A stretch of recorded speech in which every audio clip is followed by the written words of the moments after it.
नाज़रीन अस्सलाम वालेकुम। सियासत टीवी के खुसूसी प्रोग्राम खबरों ख्याल में आपका खैर मकदम है। मैं मोहम्मद रियाज अहमद और मेरे साथ ही मोहम्मद सिद्दीक। अस्सलाम वालेकुम। हमेशा की तरह आपके सामने अहम खबरें लिए हाजिर हुए हैं। नाज़रीन, जैसा कि आप जानते हैं कि हम जो खबरें आपके सामने पेश करते हैं वो कल के अखबारात की सुर्खियाँ बनती हैं। न सिर्फ सुर्खियाँ बनती हैं बल्कि उन खबरों को इलेक्ट्रॉनिक मीडिया गैर मामूली अंदाज में नशर करता है। इसी तरह सोशल मीडिया पर ये खबरें वायरल होती हैं। बहरहाल नाज़रीन, जहाँ तक आज की खबरों का सवाल है तो आप अच्छी तरह जानते हैं कि एक हज़रत ख्वाजा गरीब नवाज़ रहमतुल्लाह अलैह की जो दरगाह है अजमेर शरीफ में, उस पर दावा कर दिया गया है। फ़िरका परस्तों ने दावा किया है कि वहाँ पर शिव मंदिर था, इस तरह की बातें की जा रही है। तो बहरहाल अफसोस की बात यह है कि जो अदलिया है यानी मुकामी जो या तहत की अदालतें हैं वो जैसे ही दरख्वास्तें दाखिल करते हैं कि फ़लाँ मस्जिद के नीचे मंदिर है और हम चाहते हैं कि वहाँ का सर्वे किया जाए, तो फौरी दरख्वास्तों को कबूल कर लिया जाता है। जबकि आप अंदाज़ा कीजिए कि जहालत की यह हाल हो गया है और यानी लाइल्मी का यह हाल हो गया है कि माहिरीन कानून समझे जाने वाले लोग भी अब जाहिल दिखाई दे रहे हैं। क्योंकि हिंदुस्तान की पार्लियामेंट में 1991 में एक कानून मंजूर हुआ था जिसे प्लेसेस ऑफ वर्शिप एक्ट 1991 कहा जाता है। और आपको ये भी बता दूं कि उसमें वादे तौर पर कहा गया था कि 15 अगस्त 1947 से पहले कि इबादत गाहों का जो मौक़िफ़ था, चाहे वो मंदिर हो, मस्जिद हो, गिरजाघर हो, गुरुद्वारा हो, उनका मौक़िफ़ वैसी रहेगा। लेकिन अफसोस की बात यह है कि उत्तर प्रदेश की तहत की अदालत में अगर आप रुजू होते हैं और कहते हैं काशी या मिथ्रा की मसाजिद जो हैं उनके बारे में अगर आप कहते हैं कि वहाँ पर मंदिर था और वहाँ सर्वे करवाया जाए, तो फौरी अदालत इजाज़त देती है कि सर्वे करा ले। और आप फिर देखेंगे कि एक ही वकील और उसका बेटा ये काम कर रहे हैं। और आपको ये बता दूं, उनका ताल्लुक हिंदू धर्म से नहीं है बल्कि जैन मजहब से ये ताल्लुक रखते हैं, जिससे ताल्लुक रखते हैं वज़ीर दाखिला अमित शाह। तो बहरहाल आप अंदाज़ा कीजिए कि उत्तर प्रदेश में ये चल रहा है कि अगर किसी मस्जिद के नीचे मंदिर का दावा कर दें तो फ़ौरन वहाँ सर्वे की अदालतें इजाज़त देती हैं। हालांकि उन्हें ये वाज़ेह तौर पर कहा गया है कि 1991 का जो प्लेसेस ऑफ वर्शिप एक्ट है उसके तहत 1947 के जो 15 अगस्त 1947 से पहले इबादत गाहों का जो मौक़िफ़ था वो बरकरार रहेगा, उसमें कोई तब्दीली नहीं की जा सकती। उसके बावजूद भी ये फ़िरका परस्त दरिंदे, ये कम्युनल डॉग्स जो हैं इस तरह की हरकत कर रहे हैं, मुल्क में बेचैनी पैदा कर रहे हैं और अदालतें उनका साथ दे रही हैं। हैरत की बात यह है कि सुप्रीम कोर्ट के पर भी अब सवाल या निशान उठने लगे हैं। ये मैं नहीं उठा रहा हूं बल्कि अब हिंदुस्तान का हर शहरी उठा रहा है कि आखिर सुप्रीम कोर्ट क्या कर रहा है, जबकि एक कानून से खिलवाड़ किया जा रहा है, दस्तूर से खिलवाड़ किया जा रहा है। यहां तक कि ऐसा लगता है कि अदालतों की जो कोशिशें हैं, अदालतों की जो छवि है उसे मुतासिर करने की पूरी कोशिशें हो रही है। बहरहाल नाज़रीन, एक खबर जो हम आपके सामने पेश कर रहे हैं वो दरगाह हज़रत अजमेर शरीफ से मुतालिक है। और आप अच्छी तरह जानते हैं कि सुल्तानुल हिंद ख्वाजा गरीब नवाज रहमतुल्लाह अलैह वहाँ पर आराम फरमा है। और आपके चाहने वालों में हिंदू भी है, मुसलमान भी है, सिख भी है, ईसाई भी है। हमारे वज़ीर आज़म नरेंद्र मोदी जो अजीब व गरीब बातें करते हैं वो भी हज़रत ख्वाजा गरीब नवाज के दरगाह के लिए जब भी उर्स होता है तो चादर भेजते हैं, चाहे वो एक्टिंग हो या कुछ हो, लेकिन भेजते तो ज़रूर हैं। उसी तरह अगर आप देखेंगे कि सोनिया गांधी जो का सदर कांग्रेस है पूरी अकीदत और एहतराम के साथ वो चादर रवाना करती हैं और गुलाहे अकीदत पेश करती हैं। अमिताभ बच्चन हो या या बॉलीवुड का कोई भी सितारा हो, हजरत ख्वाजा गरीब नवाज रहमतुल्लाह अलैह की दरगाह पर हाजिरी देने को अपने लिए एक एजाज समझता है और कामयाबी की राह समझता है। तो बहरहाल आप ये भी देखेंगे कि रियासत तेलंगाना हो कि तमाम हिंदुस्तान की रियासत की हुकूमतें हों, वहाँ से दरगाह हजरत अजमेर शरीफ के लिए, वहाँ पर आपको बता दूँ दरगाह हजरत ख्वाजा मोइनुद्दीन चिश्ती के लिए चादरें और चादर गुल भेजी जाती हैं। तो बहरहाल इस कदर प्यार किया जाता है ख्वाजा से, लेकिन अब ऐसा लगता है कि ये जो दुश्मन है, अमन के दुश्मन, वो हिंदुस्तान के दुश्मन है। और अगर ख्वाजा रहमतुल्लाह अलैह पर अब सवाल या निशान उठ रहा है तो इसका मतलब यह है कि सारे हिंदुस्तान पर सवाल उठ रहा है। और ऐसा लगता है कि हिंदुस्तान जवाल से दो चार होने वाला है और हम नहीं चाहेंगे कि हमारा मुल्क इस तरह जवाल से दो चार हो, क्योंकि जो कम्युनल डॉग्स हैं वो तो भोगते ही रहेंगे, लेकिन अदालतों का यह काम बनता है कि अदालतें उन कुत्तों को चुप कराएं। रियाज साहब, ये समय बड़ा अहम मसला, अदालतें क्या करेंगी? जी जी, ये सबसे बड़े अहम सवाल है। जी जी, इन्हें अदालतें भी उनके प्रेशर में आ चुकी हैं, उनके हिसाब से काम किया जा रहा है इसमें। जी जी, इन्हें अब ये फैशन बन चुका है, हर मस्जिद के नीचे मंदिर को तलाश करो। हाँ, दरगाह के नीचे एक मंदिर को तलाश करो। जी हाँ, जी हाँ। तो ये किस किस्म की जो है ना बेहूदे किस्म की हरकतें, पब्लिक को लड़ा के करके खून खराबा करके हमेशा जो है ना अमन अमान ख़राब करने की लोग कोशिश करें। ख़ासतौर पे जो बीजेपी स्टेट्स हैं जी हाँ, जी हाँ। वहाँ पे तो ये बहुत ज़्यादा आम हो चुका है आहिस्ता आहिस्ता कि हर जगह जाओ और तलाश करो मंदिर है क्या नीचे जाना। नहीं सिद्दीक साहब, आपने बहुत अच्छी बात कही है। तो क्या अदालतों का फ़र्ज़ नहीं बनता कि वो देखें कि ये शरारत कर रहे हैं, शरपसंदी कर रहे हैं और इनका जो मकसद दरख्वास्तें देने का है वो सिर्फ और सिर्फ शरपसंदी का मकसद है? तो क्या इसका मतलब ये है कि अदालतें भी बिक गई हैं? बिल्कुल, अदालतों का मशकूक यहाँ पे रवैया हो गया, निकाल के फेंके ऐसी दरखास्तों को जो है ना। जी हाँ। कभी तो आप ताजमहल की बात करते हैं, कभी इन्हें हमेशा कुछ ना कुछ दरखास्तें अब लेते आके हैं। मेरे घर को मंदिर बोलेंगे, आपके घर को मंदिर बोलेंगे। या साहब हजारों लाखों केसेस है पेंडिंग पड़े हुए हैं जो है ना, कई बरसों से है। उनके बारे में छोड़ के ये औने पौने कोई भी आके एप्लीकेशन दे दिया तो उसको ये लोग कबूल कर ले रहे हैं। बताइए अदालत क्या यही काम के लिए बैठी हुई है या कुछ लोगों के जो पेंडिंग केसेस हैं, कितने अहम मसाइल है, वो कितने फाइल्स हैं, कितनी जो है ना सॉल्व करने के केसेस, वो छोड़ दे के ये शरपसन अनासिर के एप्लीकेशन पे जाना है ये लोग कबूल कर ले रहे हैं जो है ना। बताइए क्या है मेयार, क्या है अदालत का, ये बताइए। और आप देखिए हज़रत ख्वाजा गरीब नवाज़ रहमतुल्लाह अलैह से अब इनकी टक्कर जो हो रही है, अब ख्वाजा गरीब नवाज़ रहमतुल्लाह अलैह से हो रही है। और आप देखिए कि ये पाश पाश होने वाले हैं और इस तरह इनके हालात होंगे कि ये किसी को मुंह दिखाने के काबिल नहीं रहेंगे इंशाअल्लाह। जी हाँ, उनके अगर आप लाइफ हिस्ट्री पढ़ेंगे, बायोग्राफी पढ़ेंगे ख्वाजा गरीब नवाज़ की, कि कितने जो है ना वो थे, मतलब हिंदू मुसलमान को कैसा गले लगाते थे। बिल्कुल बिल्कुल कोई फीलिंग नहीं है। आज भी जाइए, सारा जो है ना बॉलीवुड उनके पास जाता है, फिल्म रिलीज होने से पहले उनके पास जाते हैं, हर कोई जाता है, इतने खिदमतमंद लोग हैं। तो वो लोग यानी कैसा अदालत है इस किस्म की दरखास्त कबूल करती, मैं समझ से बाहर है। अब अंदाज़ा लगाइए कि वो हिंदू मुस्लिम इत्तेहाद की अलामत है, गंगा जमनी तहजीब हिंदुस्तान की जो है उसकी अलामत है दरगाह हज़रत ख्वाजा गरीब नवाज़ रहमतुल्लाह अलैह। और आपको यही बता दूं कि आज भी यह हाल है कि अतराफ अकनाफ के जो हिंदू ताजरीन हैं वो अपने यानी कारोबारी इदारों के, अपनी दुकानात, अपने शॉप्स के जो कुंजियाँ होती हैं, लॉक दलेबाज सर कुंजियाँ लाकर ख्वाजा गरीब नवाज़ रहमतुल्लाह अलैह के दर पर छोड़ जाती हैं। बिल्कुल बिल्कुल, ये सच बात है। बिल्कुल। और जो है ना वहाँ पे इतना बेहतरीन कौमी एकजहती के मंजर दिखाई देते हैं, मैं बता नहीं सकता हूँ। बिल्कुल बिल्कुल। तो वो भी इनको खटकने लगी आंख में, वो भी लोग नहीं चाहते कि ये लोग जो है ना लड़ के मर के लड़े रहे जो है ना। तो बताइए क्या है ये, कौन सा एडमिनिस्ट्रेशन है, कैसी हुकूमतें हैं, क्या है बताइए। और सुप्रीम कोर्ट क्या कर रही है, खामोश बैठी हुई है। सुप्रीम कोर्ट जो है ना ऑर्डर दें कि इस किस्म की दरखास्तों को निकाल के फेंके कचरे, कबूल नहीं करना चाहिए इस तरह की दरखास्तों, फेंकना चाहिए निकाल के कचरे में, कचरे में डालना चाहिए, कूड़ेदान में डालना चाहिए। अरे प्रायोरिटी के कितने अहम केसेस है, कितनी चीजें हैं, अरे उनको तो लीजिए ना, आप फाइलिंग कीजिए, उस पर बात करिए, बहस करिए, सेटल करिए। वो सब छोड़ छुड़ा के जो है ना ये कोई भी ला के एक एप्लीकेशन दे रहा, आप उसको कबूल कर ले रहे हैं। तो बताइए कि क्या स्टैंडर्ड मेयर क्या रहा अदालतों का, ये बताइए। ये बंदा रखिए कि सुप्रीम कोर्ट के जो जजेस हैं उनके घरों को लोग मंदिर करार देंगे, तो क्या आप उसके सर्वे करवा सकते हैं लोग? बिल्कुल जो है ना, ऐसे कई हैं, ऐसे कई चीजें हैं। हर जगह आप तलाश करने की कोशिश करेंगे तो फिर वहां पे रहेगा क्या, ये बताइए जाना। मंदिर मस्जिद चलते रहेगा क्या कोई तरक्की करेंगे ये मुल्क जो है ना, हमेशा यही चलेगा। अरे औरत महफूज नहीं है हिंदुस्तान में, बेटी महफूज नहीं है, बहू महफूज नहीं है, माँ महफूज नहीं है। वो नहीं छोड़कर आप देखिए ये यहाँ पर मंदिर थी, वहां पर मंदिर थी, वहां पर मस्जिद थी। आखिर क्या है ये हिंदुस्तान को तबाह बर्बाद करने के ये सामान है। और ये मैं समझता हूं कि जो गद्दार वतन है, जो अंग्रेजों के तलवे चाटा करते थे, आज भी वो ये ऐसा लगता है कि हिंदुस्तान में सरगर्म हो गए हैं और वो अंग्रेजों के जो मकासद थे उसकी तकमील ये काले अंग्रेज कर रहे हैं। बिल्कुल, ये नहीं, ये लोग चाहते हैं कि हमेशा खून खराबा होता रहे, अमन से ना रहे लोग जो है ना। इन्हें बिल्कुल पीसफुल रहने की इनमें आदत ही नहीं है। लड़ाओ इनसे, खून खराबा करते रहो और अपना उल्लू सीधा करते रहो। इन्हें मामूली सी हकीर से अपने कुछ पॉलिटिक्स सियासत के लिए अवाम के खून से होली खेल रहे हैं लोग। अरे इस कदर ये पागल, इस कदर ये जुनूनी है, ये चाहते हैं कि हम जो चाहें वो कपड़े पहने, हम जो चाहें खाना खाएं। ये आपके बाप की जागीर है कि मैं जो चाहूंगा वो ही कर सकता हूं। मुझे लगता है मुझे ये कपड़े पहनने चाहिए, ये लिबास ज़ेब तन करना चाहिए तो मैं करके रहूंगा। मुझे लगता है कि ये खाना मेरे लिए अच्छा है तो मैं खा के रहूंगा और मैं किसी के बाप की जागीर नहीं है हिंदुस्तान, ये भी कहना चाहता हूं। क्योंकि यहाँ ये एक अजीम मुल्क है हिंदुस्तान और यहाँ की जो खुद मुख्तारी है, यहाँ की जो सालिमियत है, यहाँ का जो इत्तेहाद है, उसे इस तरह के गद्दारों से नुकसान पहुंच रहा है। बिल्कुल बेशक जो है ना, यहाँ पे इतना नुकसान ये मुल्क को पहुंच चुका है और ये लोग इन्हें बाज नहीं आ रहे हैं, इसको कंटिन्यू कुछ ना कुछ कंट्रोवर्सी पैदा करके रखे जो है ना।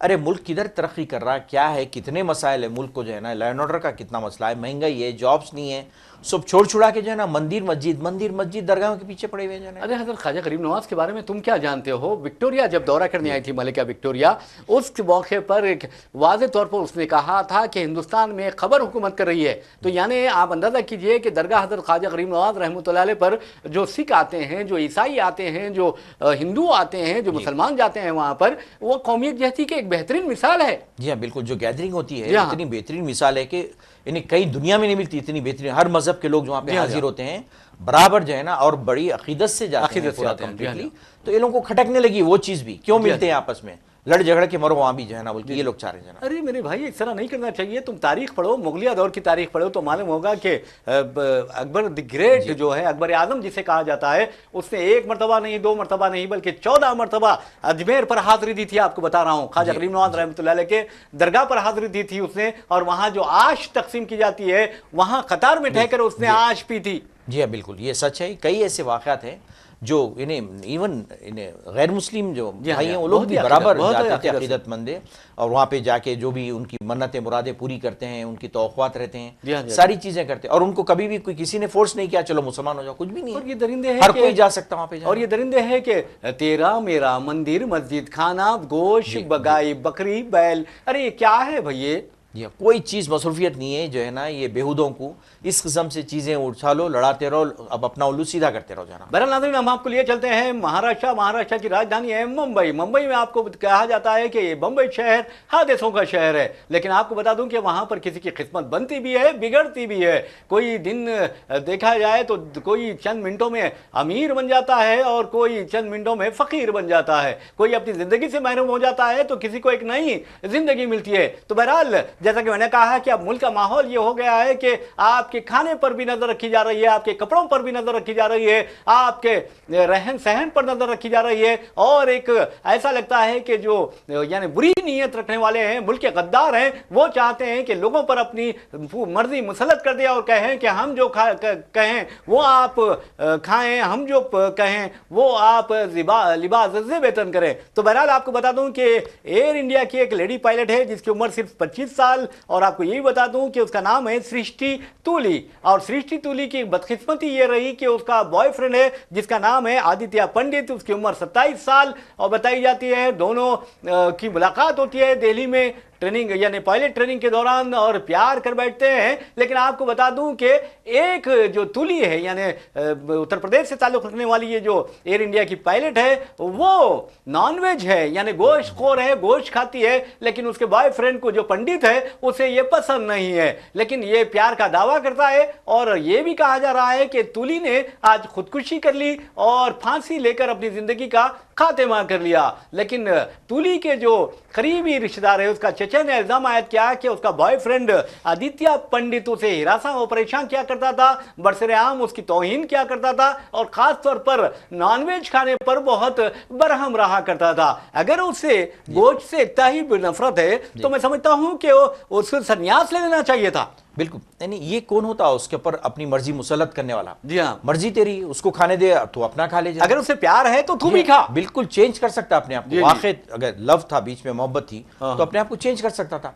मार के करके खुदकशी पे मजबूर करा किसी को जो है ना। अरे भाई वो चॉकलेट खा रही है, चॉकलेट क्यों खा रहा है? अरे वो गोश्त खा रही है, गोश्त क्यों खा रहा है? अरे भाई उसकी मर्जी है, तू कौन? बिल्कुल जो है ना, ये इनकी आदत हो गई है, जबरदस्ती लोगों पे अपनी मर्जी को मुसलत करो, इनको नहीं तो लड़ी झगड़ा पैदा कर दो, खत्म। यही है इनकी पॉलिसी। बहरहाल एक और खबर की जानिब हम लिए चलते हैं। वैसे भी हिंदुस्तान का माहौल क्या हो रहा है आप अच्छी तरह जानते हैं। जिस तरह दिल्ली एक आलूदा शहर बन गई है, हमारे सारे मुल्क को फिरका परस्ती की आलूदगी में डुबोया जा रहा है। लेकिन हिंदुस्तान है, और हिंदुस्तान इस तरह की ताकतों को जरूर पछाड़ेगा और उनका मुकाम बता देगा कि तुम्हारी हैसियत क्या है और तुम्हारी जो रुतबा है वो क्या है, ये जरूर हिंदुस्तानी बता देंगे फिरका परस्त दरिंदों को। आपको बता दूं कि झारखंड में आपने देखा कि इंतखाबी मुहिम के दौरान बीजेपी पर यह इल्जाम आयद किया गया क्या, या संघ परिवार पर यह इल्जाम आयद किया गया कि उसने 95,000 व्हाट्सएप ग्रुप तश्कील दिए थे और झूठ की फैक्ट्रीज फैला दिए थे, झूठों को फैला दिया था, दरोगों को फैला दिया था,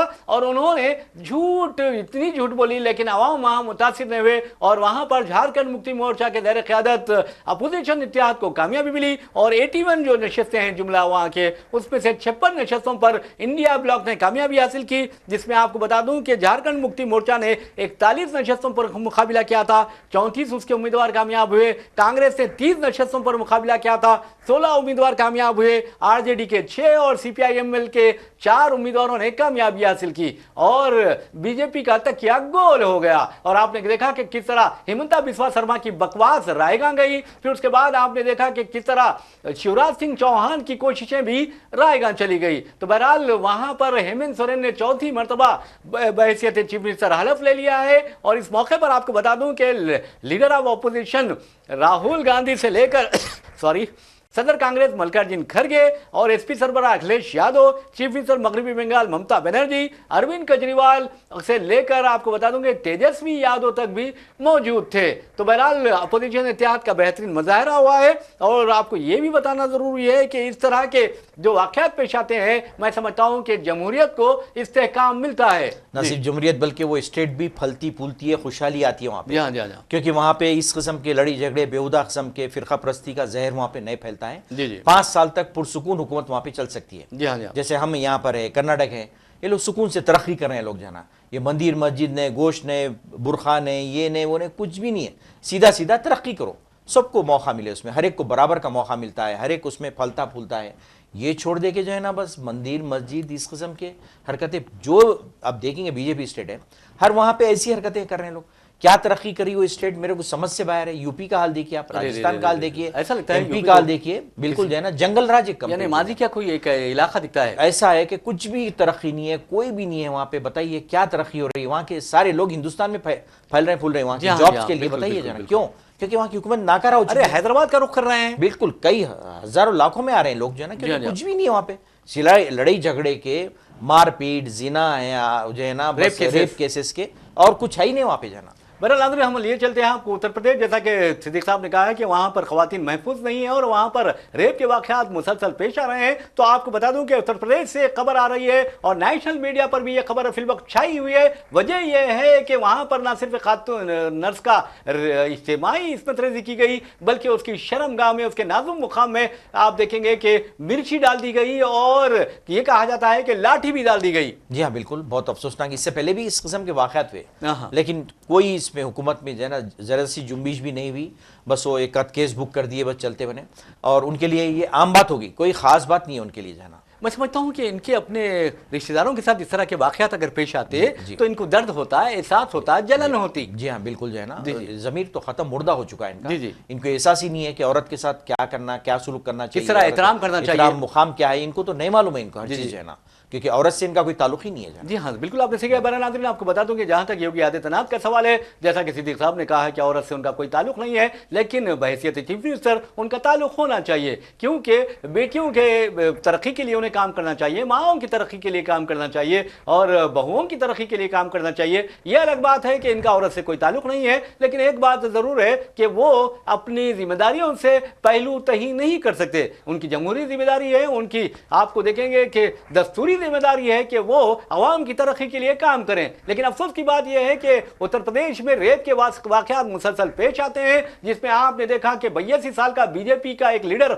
और साबिक मरकजी वजीर भी मुलविस रहा है। तो आपने देखा कि उस बुड्ढे ने खुद अपने लॉ कॉलेज की एक लड़की से मुबैना तौर पर मालिश करवाई थी। अब उसके मालिश करवाने के बाद उसने क्या क्या करवाया है ये तो तहकीकाती एजेंसियां जानते हैं, लेकिन चूंकि वो बीजेपी का था इसलिए बच निकला। तो कहने का मतलब यह है कि अगर आप बीजेपी के होते हैं तो समझिए वहां अपोजिशन के मुताबिक नरेंद्र मोदी वॉशिंग मशीन में उन्हें डाला जाता है और वो सफेद होकर निकल जाते हैं। जी, अब खवातीन की जो है ना इज्जत की कोई अहमियत नहीं है, बल्कि गौ माता की इज्जत है। जी जी जी। गौ माता को आप रेस्पेक्ट देना चाहिए और उसका नाम बिल्कुल एनिमल्स की लिस्ट में से निकाल देना चाहिए। जी जी जी। और उसके बारे में जो है ना आधार भी बन जाता है। जी हाँ, मालूम आपको, आधार इशू होते हैं गौ माता। जी जी। लेकिन खवातीन के लिए कोई अहमियत नहीं है, खवातीन का रेप तो चलते रहता है, कुछ अहमियत है ही नहीं इनके पास जो है ना। अरे उससे कह रहा है सिद्दीक साहब, ये खातून नर्स है, ये कह रहा है, लेकिन पुलिस देखिए आप, पुलिस कहती है नहीं नहीं इस खातून के ताल्लुकात किसी और मर्द से थे और उसके लोगों ने उसे मारपीट की, उसके रिश्तेदारों ने मारपीट की, ये बात पुलिस ने कही है।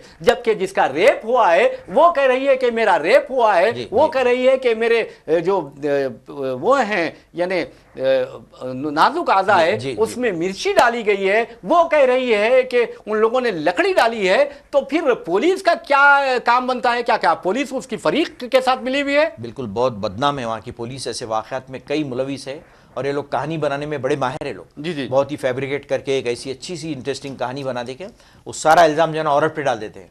बताइए कि उसके साथ जुल्म हुआ है और कहा जा रहा है कि वो जो है ना एक इन अदर वर्ड्स बदचलन औरत है। हाँ, ये बोलना चाह रहे हैं, मतलब ये अफसोस की बात है। देखिए, अगर अपनी बेटी के साथ इस तरह होता तो क्या कहते कि नहीं नहीं नहीं भाई, इसके दूसरे से ताल्लुकात थे? जी हाँ, बहुत बुरी बात है ये कि नहीं, अक़दार की इतनी गिरावट हो चुकी है कि अखलाक इतने गिर गए हैं कि अब मतलब जानवरों से भी बदतर है। जानवर शर्माता है ऐसी हरकतें करने के लिए। बिल्कुल बिल्कुल, तो जानवर से बदतरीन हो गए हैं और उसमें पुलिस भी मुलविस है, वहाँ की हुकूमत भी मुलविस है, कई चीजें वहाँ पे इल्जाम आयद किया जा रहा है, उसमें है मौजूद है।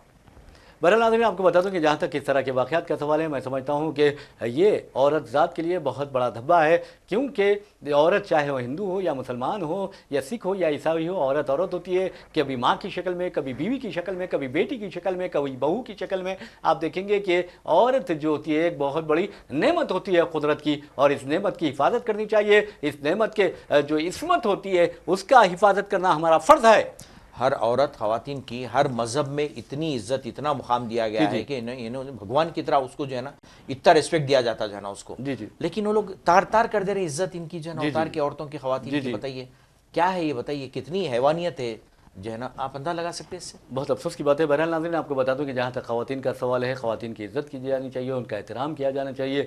ये नहीं देखना चाहिए कि कौन हिंदू है कौन मुसलमान है। और जैसा कि हमारे वज़ीर-ए-आज़म नरेंद्र मोदी 15 अगस्त को आप देखेंगे कि लाल किले से तकरीर करते हैं, ऐसी बड़ी तकरीर करते हैं, इतनी शानदार तकरीर करते हैं जैसे ये ख़वातीन के जो काज है उसके बड़े चैम्पियन है। उसी दिन आपको बता दूँ कि गुजरात की एक बेटी है बिल्किस बानो, उसके जो रेपिस्ट हैं, उसके अरकान ख़ानदान के जो कातिल है, उसके 3 साल बेटी के जो कातिल हैं उनकी वक्त से पहले रिहाई का हुक्म जारी करते हैं। कितनी शर्म की बात है। मैं समझता हूं कि नेशनल शेम है ये। और कहा जाता है कि दे आर संस्कारी ये रेप नहीं कर सकते कभी भी, है ना, ये जो है ना उनको टाइटल दिया जाता है, जैसा उनका पूरा टेस्ट कर लिया गया है और वो उनको देखा गया है कि ये मर्द के औरत के काबिल है या नहीं। उसके बाद ये कहते हैं कि वो रेप नहीं कर सकते। ये संस्कारी हो या भिखारी हो, ये फिरका परस्त अगर हैं तो ये कुछ भी कर सकते हैं। जी हाँ, तो नई नई चीजें इजाद करते हैं लोग जो है, जैसा कि इनको मालूम है उनका डीएनए क्या है, इनको पता है जाना। जी हाँ, जी हाँ, जी, जो समझ गए इनको कि ये लोग रेप नहीं कर सकते जाना। जी, इतने बेहतरीन संस्कारी कल्चर्ड पीपल है जाना। अब रेप नहीं करते, वो अदालत ने उन्हें सजा इसलिए दी है। जी, रेप नहीं किया था इसलिए अदालत ने सजा दी थी। इनको शर्म आनी चाहिए कि 3 साल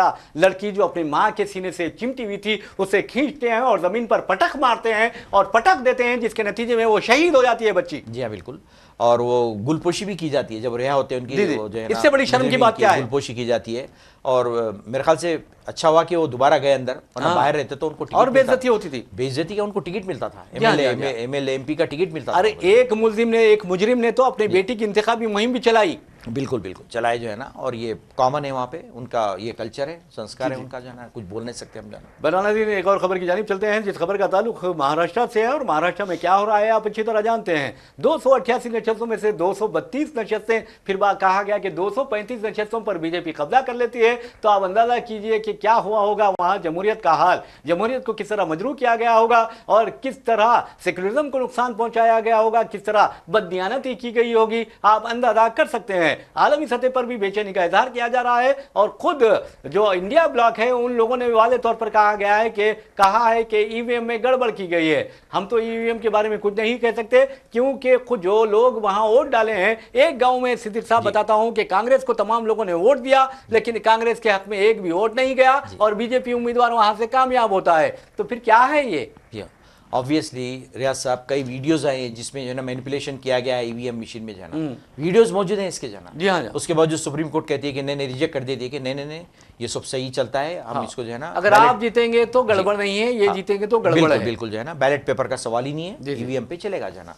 तब इससे अजायम और इनके जो है ना मजबूत हो गए जाना। जी जी जी। अब ये जहाँ इलेक्शन होंगे फिर वहाँ पे जो है ना ये लोग ऐसी हरकत। बहरहाल कोई भी रहने तो सिद्दीक साहब, मैं तो कहता हूँ कि ये नुकसान मुल्क का है, नुकसान कौम का है, नुकसान अवाम का है। जमहूरियत का खत्म है। जमहूरियत क्या है, क्या बताइए, जमहूरियत अब रही कहाँ बताइए। जी जी। अगर आप जो है ना मनमानी करके हुकूमत पे आ जाते हैं, हुकूमत बना लेते हैं, तो फिर अवाम की वोट्स मजाक है, अवाम से जो वोट ले रहे नहीं, हैं मैं समझता हूँ अपोजिशन को बाइकाट कर देना चाहिए कि भाई बीजेपी को विनर करार दे दीजिए, क्योंकि हम मुकाबला नहीं करते, बिल्कुल और मुकाबला करेंगे तो मालूम है कि किस बाज़ाब्ता आप वीडियोस ऐसे मंजर यहाँ पर आ रहे हैं जिसमें कहा जा रहा है कि आप कितनी सीटों पर कामयाबी हासिल करना चाहते हैं और इसका रेट क्या है, रेट क्या है ये तक बताया जा रहा है। बिल्कुल जो है ना, डॉलर में पे करना पड़ेगा, डॉलर में पे करना पड़ेगा, कितने सीट चाहिए आपको, उसके हिसाब से बाज़ाब्ता कैलकुलेशन होकर दी जा रही है। हमें इतने लोगों की जरूरत है, उनके जरिए हम मैनिपुलेट कर सकते हैं, इस तरह की बातें हो रही है। तो फिर इलेक्शन कमीशन इसका जवाब क्यों नहीं था, तरदीद करना चाहिए ना उनको कि भाई ये जो वीडियोस बने हुए हैं आप बता रहे हैं तो ये फेक है, ओरिजिनल है, क्या है, तो फिर आप करिए, प्रूफ करिए ना, फिर जी मालूम होता वाकई आप जो है ना कितने ईमानदार है, कितने ऑनेस्ट हैं आप इलेक्शन जो कंडक्ट करवा रहे हैं, तो आप फिर डिफेंड करिए ना इस चीजें जो आ रही हैं, फिर खामोशी क्यों अख्तियार किए हुए हैं, ये अजीब वाली बात है। वैसे भी स्थिति साहब आप देखेंगे महाराष्ट्र में ये तय हो गया है बिल्कुल पूरी तरह कि शिंदे जो हैं वो तो अब चीफ मिनिस्टर बनने वाले नहीं हैं, और जैसा कि संजय रावत ने भी कहा था कि बीजेपी अपना काम निकालती है और यूज एंड थ्रो की तरह फेंक देती है, तो बहरहाल शिंदे तो अब चीफ मिनिस्टर बनने वाले नहीं है। जबकि फडणवीस के बारे में कहा जा रहा है कि उन्हें ओहदे चीफ मिनिस्टर पर फायज किया जाएगा और डिप्टी चीफ मिनिस्टर दो होंगे, एक तो अजीत पवार की पार्टी है और दूसरी एकनाथ शिंदे की पार्टी है। और शिंदे कहते हैं कि उनके बेटे को यानी जो रुकने पार्लियामेंट है उन्हें डिप्टी चीफ मिनिस्टर बनाया जाए, और हो सकता है कि शिंदे को महायुति का कन्वीनर बनाया जाएगा और मरकजी वजारत में शामिल किया जाएगा। बहरहाल आप देखेंगे कि किस तरह